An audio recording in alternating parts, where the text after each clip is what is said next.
Mas peaceful ngayon ang buhay ng Queen of All Media na si Kris Aquino matapos ang paghihiwalay nila ni Batangas Vice Governor Mark Leves.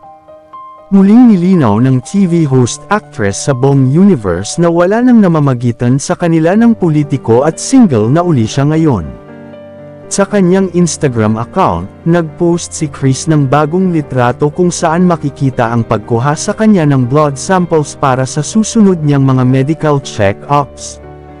Kalakip nito ang ilang detalye tungkol sa current status ng kanyang health condition. Nabanggit din niya sa caption ang tungkol sa personal na aspeto ng kanyang buhay. Umaasa din si Kris na sa loob ng 2 taon ay makakauwi na siya sa Pilipinas makalipas ang mahabang panahong pagpapagamot sa Amerika.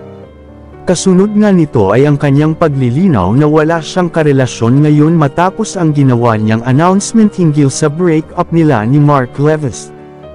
Hindi na rin daw siya magdedetalye about it dahil mas pinahahalagahan na niya ngayon ang kanyang privacy. Inamin din ni Kris na sa ngayon ay peaceful na siya at nagpapagaling na sa kanyang sakit.